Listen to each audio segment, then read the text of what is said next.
जीवन दो चीजों से मिलकर बना है, एक जीव अर्थात शरीर, दूसरी आत्मा। इसलिए केवल आत्मा से भी जीवन नहीं है और ना ही केवल शरीर से जीवन है। जिस प्रकार शरीर को 5 तत्वों की आवश्यकता होती है, उसी प्रकार शरीर के अंदर जो चैतन्य शक्ति आत्मा है, उसे जीवन जीने के लिए 7 गुणों की आवश्यकता होती है। इसलिए आत्मा को सतोगुणी भी कहा जाता है। आत्मा की चैतन्यता की अभिव्यक्ति इन्हीं 7 गुणों के माध्यम से होती है, जो जीवन को अर्थपूर्ण बनाती है। आत्मा के इन्हीं गुणों के आधार से जीवन जीने में आत्मसंतुष्टि, खुशी, मौज और अतीन्द्रिय सुख का अनुभव होता है।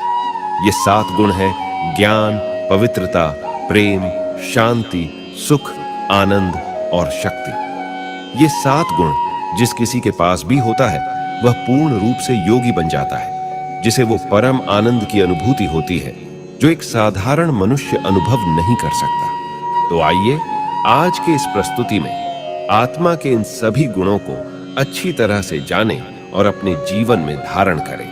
इन सारे गुणों के बारे में जानने से पहले मैं आपको एक छोटी सी कहानी सुनाता हूं। ध्यान से सुनिएगा, इससे आपको इन 7 गुणों का महत्व अच्छी तरह से समझ आ जाएगा। एक बार एक व्यक्ति भारत से अफ्रीका गया और अपने एक मित्र के पास जाकर ठहरा। वह मित्र काफी संपन्न था। उसके पास काफी जमीन थी, जिसमें एक बहुत बड़ा आलीशान घर बना रखा था। एक बड़ा सा फार्म हाउस भी था, जिसमें उसने कई प्रकार के जानवर पाल रखे थे। वह अपने जीवन में बहुत संतुष्ट था। उस मित्र ने अपने भारतीय मित्र से अफ्रीका आने का कारण पूछा। तब उसने बताया कि उसने सुना है कि अफ्रीका में हीरे की खानें हैं, इसलिए वह हीरे की खोज में आया है। अफ्रीका वाले मित्र ने पूछा कि ये हीरे क्या होते हैं। तब उस भारतीय ने हीरे का वर्णन करते हुए उसके मूल्य के बारे में बताया और कहा, थोड़े से हीरे प्राप्त हो जाने से जीवन आराम से जी सकते हैं। अफ्रीका वाले मित्र के पास सब कुछ था, परंतु हीरे नहीं थे। उसे लगा कि जरूर ये हीरे बहुत अमूल्य होंगे, तभी तो ये व्यक्ति इतनी दूर से इसकी खोज में आया है। दूसरे दिन सुबह ही उस भारतीय ने वहां से विदा ली और हीरे की खोज में चला गया। परंतु वह अफ्रीका वाला व्यक्ति बेचैन हो गया और सोचने लगा, ये हीरे इतने अमूल्य होते हैं, उन्हें तो मेरे पास भी होने चाहिए। और फिर उसने सारा जमीन जायदाद बेचकर गाड़ी और पैसे लेकर हीरे की खोज में निकल पड़ा। काफी दिनों तक वह हीरे की खोज में घूमता रहा, परंतु उसे हीरे प्राप्त नहीं हुए। फिर एक दिन अफ्रीका के जंगल में किसी जहरीले कीड़े ने काट लिया, जिससे उसकी मृत्यु हो गई। काफी समय के बाद वह भारतीय जब घूमते हुए उस मित्र के फार्म हाउस पर पहुंचा, तो उसे पता चला कि उसका मित्र सारा जमीन जायदाद बेचकर हीरे की खोज में गया और उसके जीवन का अंत हो गया। उसे यह समाचार सुनकर बहुत अफसोस हुआ। तब उस फार्म हाउस के नए मालिक ने भारतीय को अंदर बुलाकर भोजन करने के लिए कहा। वह भारतीय घर के अंदर गया तो उसने देखा कि सामने एक कटोरे में बहुत सारे कांच के टुकड़े पड़े हैं। नजदीक जाकर देखा तो पता चला कि ये तो बहुत सारे छोटे बड़े हीरे हैं। उसने उस मालिक से पूछा, ये इतने सारे हीरे कहां से आए? मालिक ने कहा, ये तो कांच के टुकड़े हैं जो पीछे बगीचे में बहुत सारे पड़े हैं। वह भारतीय बहुत उत्सुक हो गया और कहा, मुझे वह स्थान दिखाइए जहां से ये हीरे आपने लाया है। जब वह पीछे जाकर देखा और खुदाई करवाई तो पता चला कि यहाँ तो हीरे की खान है। तब वह भारतीय सोचने लगा कि मेरे मित्र को हीरे का ज्ञान न होने कारण उसके बगीचे में खान होते हुए भी सब बेचकर बाहर ढूंढने गया। ठीक इसी प्रकार 7 गुणों की खान हमारे भीतर मौजूद है, लेकिन ज्ञान न होने कारण हम भी उसे बाहर ढूंढते फिरते हैं। आत्मा की 7 गुणों में सर्वप्रथम गुण है ज्ञान। ज्ञान अर्थात जानना, बोध, साक्षात अनुभव अथवा प्रकाश। आज संसार में ज्ञान की कमी नहीं है, विज्ञान भी अपनी चरम सीमा पर है, परंतु आध्यात्मिक ज्ञान की कमी है। तभी तो मनुष्य भगवान से प्रार्थना करते हैं कि हे प्रभु, आप हमें अज्ञान से ज्ञान की ओर ले चलो। इसलिए उसे सर्वप्रथम आध्यात्मिक ज्ञान की आवश्यकता है, जिसमें सबसे पहले स्वयं का ज्ञान, दूसरा परमात्मा का ज्ञान और तीसरा सृष्टि का ज्ञान होना आवश्यक है, क्योंकि मनुष्य जीवन में सबसे बड़ा अज्ञान अगर है तो वो है अहंकार, जिसके कारण आज विकारों का साम्राज्य स्थापित हो गया है। परिणाम स्वरूप दुख, पीड़ा, अशांति, अत्याचार और भ्रष्टाचार सर्वत्र व्याप्त हो गया है। अतः मनुष्य को आध्यात्मिक ज्ञान का होना बहुत जरूरी है, क्योंकि सत्य ज्ञान ही वह रोशनी है जिससे अज्ञान रूपी अंधकार का नाश होता है। वास्तव में ज्ञान सारे गुणों और शक्तियों का स्रोत होता है, क्योंकि ज्ञान के ही द्वारा हमें अपनी बुद्धि को विस्तार करने का असीमित अवसर प्राप्त होता है। इसी तरह आध्यात्मिक जगत में ज्ञान के द्वारा ही आत्मिक गुणों और शक्तियों का विकास होता है, जिससे आत्मा को अपने स्वरूप और मानव जीवन के श्रेष्ठतम लक्ष्य की पहचान मिलती है। आत्मा की 7 गुणों में दूसरा गुण है पवित्रता। पवित्रता अर्थात मन, विचार, व्यवहार और भावनाओं में शुद्धता। पवित्रता को सुख शांति की जननी भी कहा जाता है। इसलिए जहां विचारों की शुद्धि हो, व्यवहारों की शुद्धि हो और भावनाओं की शुद्धि हो, वहीं पर इंसान को अच्छा लगता है, वहीं पर उसे सुख शांति की भावना मिलती है, क्योंकि वहीं पर निस्वार्थ प्रेम पनपता है। इसलिए ऐसा कहा जाता है कि जहां शुद्धि होती है वहीं ईश्वर का निवास होता है। परंतु मनुष्य केवल बाहरी शुद्धि को तो अपना लेता है, लेकिन आत्मा की शुद्धि की जिम्मेदारी नहीं लेता। कुछ लोग ब्रह्मचर्य अपनाकर स्वयं को पवित्र समझने लगते हैं, परंतु पवित्रता का अर्थ केवल ब्रह्मचर्य नहीं है, क्योंकि ब्रह्मचर्य सिर्फ भौतिक शरीर से पवित्र रहने को माना जाता है। वास्तव में पवित्रता का सही अर्थ है मन, बोल और कर्म की शुद्ध करना।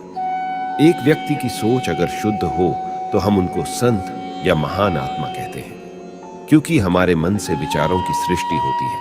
इसीलिए अगर विचार पवित्र हो तो हम जो भी बोल बोलेंगे, जो भी कर्म करेंगे, वो सभी पवित्र, श्रेष्ठ और सार्थक होंगे।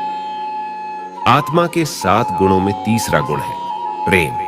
आज संसार में हर व्यक्ति प्रेम चाहता है, चाहे बच्चा हो या बूढ़ा, पति हो या पत्नी, क्योंकि जब कोई प्रेम से व्यवहार करता है तो सबको अच्छा लगता है। कहते हैं प्रेम से पत्थर दिल भी पिघल जाता है, क्योंकि प्रेम ही वह अहिंसक शस्त्र है जिससे आप किसी का भी दिल जीत सकते हैं। प्रेम के 2 मीठे बोल से सामने वाले व्यक्ति से अपना कार्य करवा सकते हैं, उसके अंदर की बातों को जान सकते हैं, क्योंकि जहां पर प्रेम होता है वहां पर अपनापन होने से कोई भी बात छिपाई नहीं जाती। ये प्रेम भाग्य की वह चाबी है जिससे कैसा भी दुर्भाग्यशाली आत्मा हो उसे भाग्यशाली बना सकता है। प्रेम आत्मा का प्राकृतिक स्वभाव है, इसलिए परमात्मा और सभी आत्माओं के प्रति निस्वार्थ प्रेम को ही शर्त रहित प्रेम कहते हैं। आज हम उनको प्रेम करते हैं जो हमें आकर्षित करते हैं अथवा हमारे जैसे हैं, क्योंकि जब हम यह शरीर और उसके धर्म, जाति, वर्ण को भूलकर स्वयं को और दूसरों को एक आत्मा समझेंगे तो यह देखेंगे कि सारे एक जैसे और अनोखे हैं। एक आत्मा शरीर के बगैर किसी दूसरी आत्मा को चोट नहीं पहुंचा सकती। जब आत्मानुभूति हासिल हो जाती है तो हम सारे जीवित प्राणियों से जुड़ जाते हैं और संसार को एक परिवार जैसा मानने लगते हैं। लेकिन विडंबना यह है कि आज इस संसार में निस्वार्थ एवं शुद्ध प्रेम नहीं मिल पाता।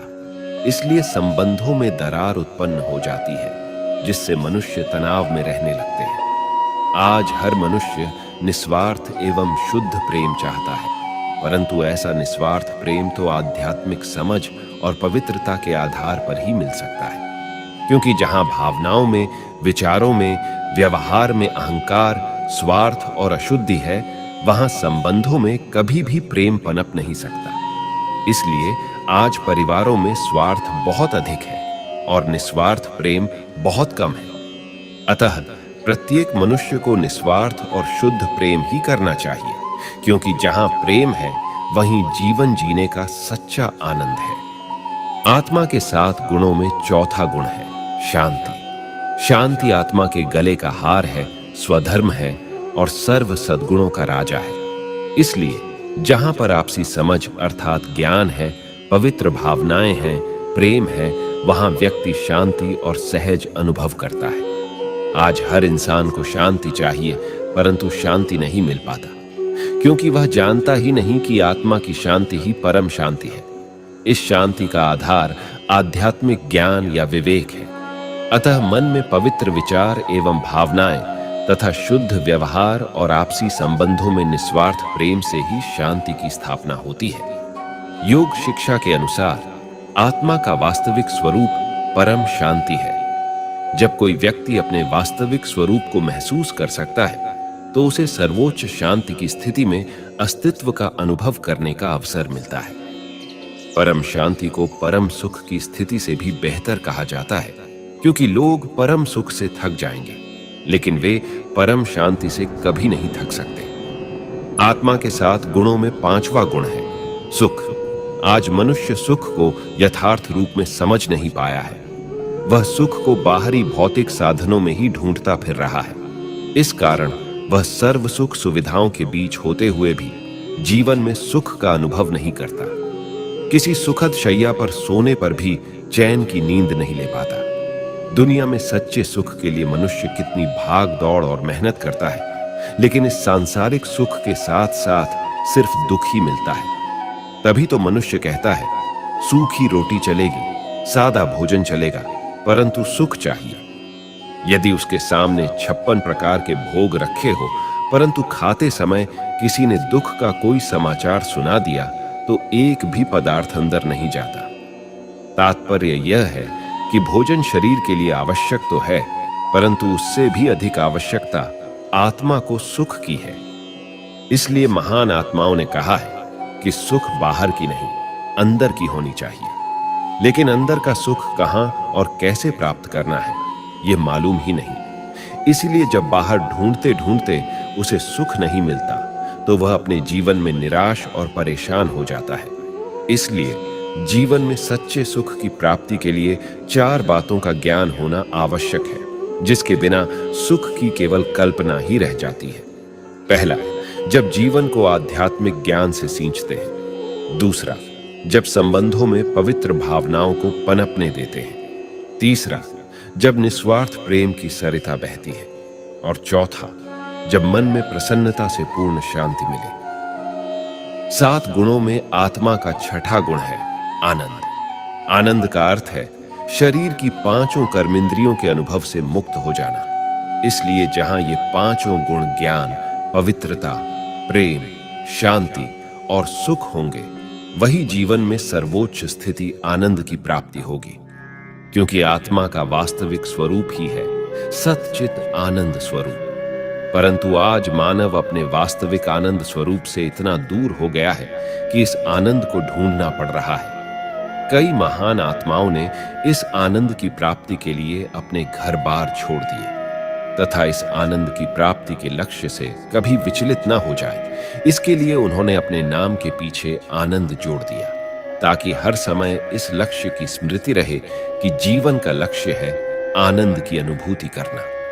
आनंद को सर्वोच्च इसलिए कहा गया है क्योंकि इस गुण का कोई विपरीतार्थक शब्द नहीं है, जैसे सुख के साथ दुख, प्रेम के साथ नफरत आदि। इसलिए आनंद को अलौकिक, ईश्वरीय माना गया है। तभी तो उन महान आत्माओं ने उसका अनुभव करना चाहा है। परंतु आज आनंद की बात तो बहुत दूर, मानव जीवन में खुशी भी नहीं है। 7 गुणों में आत्मा का 7वां गुण है शक्ति। जहां ये 6 गुण ज्ञान, पवित्रता, प्रेम, शांति, सुख और आनंद है, वहां मनुष्य अपने जीवन में शक्ति का अनुभव अवश्य कर सकता है। परंतु आज आत्मशक्ति तो दूर, मनुष्य में आत्मविश्वास भी नहीं रहा। वास्तव में ये 7 गुण आत्मा का सत्य स्वरूप है। ये सिर्फ गुण नहीं है, ये महान शक्तियां हैं। अर्थात इसमें ज्ञान की शक्ति, पवित्रता की शक्ति, प्रेम की शक्ति और शांति की शक्ति है। इसलिए आत्मा को कहा जाता है कि आत्मा चैतन्य शक्ति है। जब मानव इन गुणों का स्वरूप बनकर व्यवहार करता है, तब इन गुणों की चैतन्यता या ऊर्जा उसके स्वरूप में प्रकट होती है। लेकिन आज मनुष्य आत्मा अपनी वास्तविकता से बहुत दूर चली गई है। ये 7 गुण मानव जीवन में सक्रिय नहीं है, तभी तो आत्मा इन गुणों की शक्ति में कमजोर हो गई है। यही कारण है कि व्यक्ति उन्हें बाहर ढूंढने लगता है और चाहता है कि कहीं से इनका अनुभव हो जाए, कहीं से उनकी प्राप्ति हो जाए। परंतु जब बाहर से इनकी प्राप्ति नहीं होती, तब आत्मा कमजोरियों की शिकार हो जाती है, जिसके परिणाम स्वरूप बदले में 7 अवगुण काम, क्रोध, लोभ, मोह, अहंकार, आलस्य, ईर्ष्या, द्वेष आदि जीवन में सक्रिय हो जाते हैं। इन कमजोरियों के वशीभूत व्यक्ति को विकारी कहा जाता है। इसीलिए उपर्युक्त 7 गुणों की संपूर्णता के आईने में अपना स्वरूप देखना चाहिए, जिससे स्वयं को पहचान कर सके कि वो क्या है, कौन है और उसकी वास्तविकता क्या है।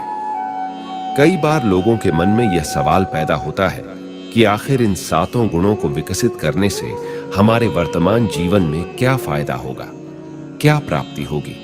इन 7 गुणों से जब हम अपनी आत्मा को संपन्न कर लेते हैं, तो हमारे जीवन में 3 बहुत बड़े फायदे होते हैं। पहला, हम परिस्थिति को बदल सकते हैं। दूसरा, हम लोगों की मनोवृत्ति को बदल सकते हैं। और तीसरा, हम अपने आसपास के पूरे वातावरण को बदल सकते हैं।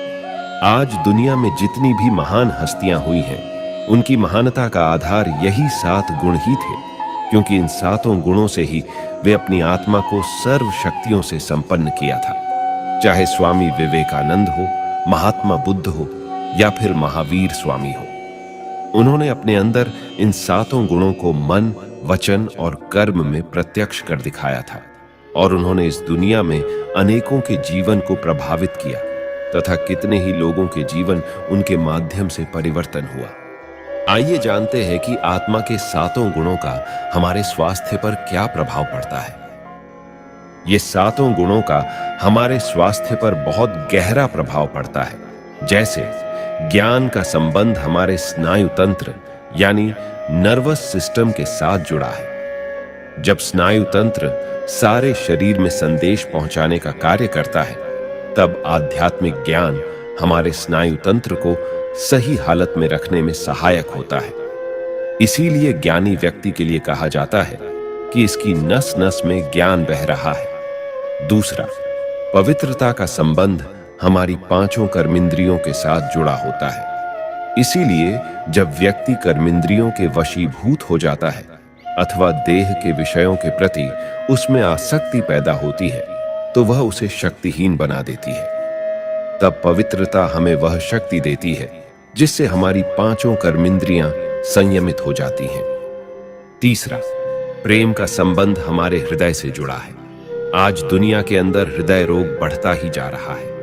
वो इसीलिए क्योंकि जहां विश्वास हो, प्यार हो और वहीं से धोखा मिले, तब दिल में बहुत दर्द होता है, और इस तरह वह दर्द हृदय की नलियों को जख्मी कर देता है। जैसे शरीर पर कहीं घाव हो और उस घाव पर मैल आदि जमा होनी शुरू हो जाती है, उसी प्रकार हृदय की नलियों में कोलेस्ट्रॉल जमा होना शुरू हो जाता है, जिसे ब्लॉकेज कहा जाता है।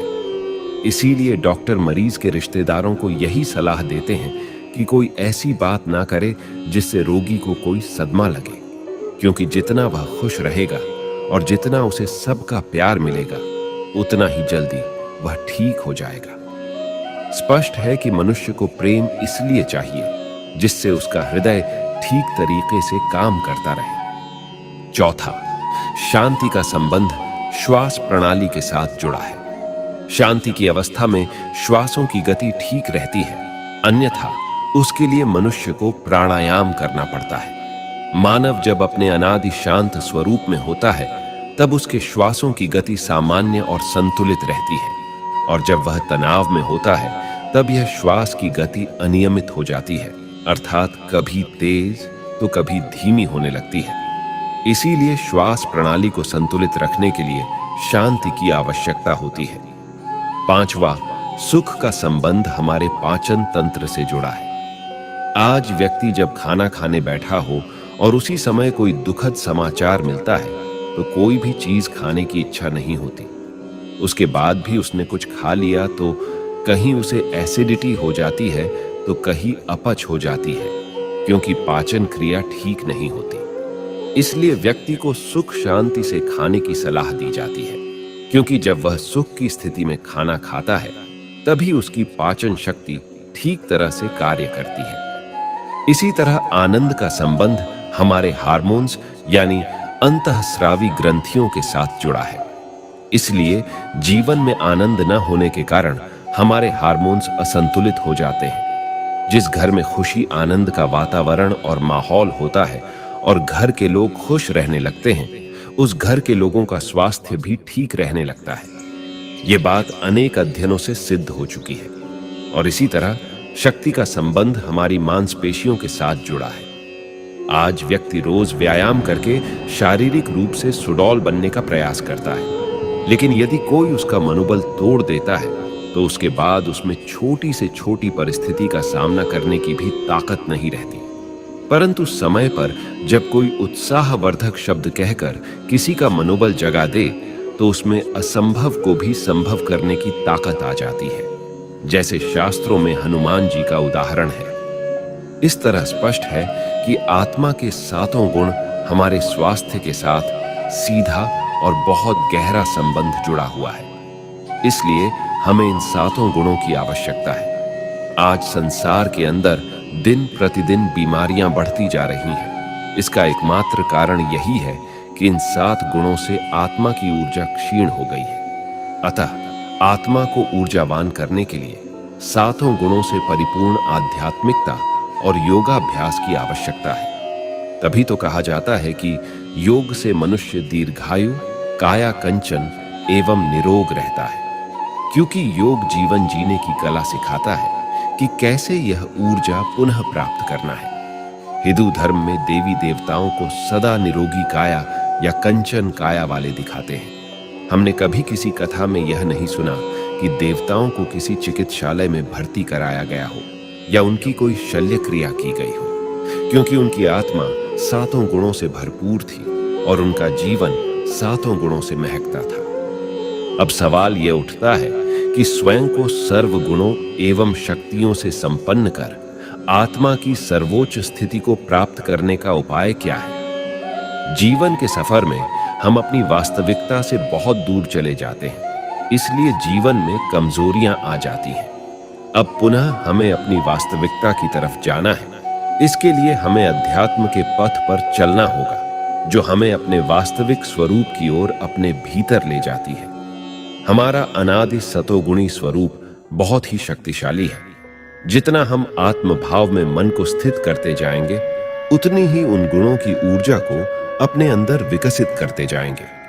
सतोगुण की यह ऊर्जा व्यक्ति के चारों ओर एक प्रभा मंडल तैयार करती है, जो नकारात्मक ऊर्जा और नकारात्मक वातावरण से सुरक्षित रखने के लिए एक कवच अथवा छत्र छाया का काम करता है। मित्रों, आज का हमारा यह प्रस्तुति यहीं समाप्त होता है। यह प्रस्तुति आपको कैसी लगी कमेंट्स में जरूर बताइएगा।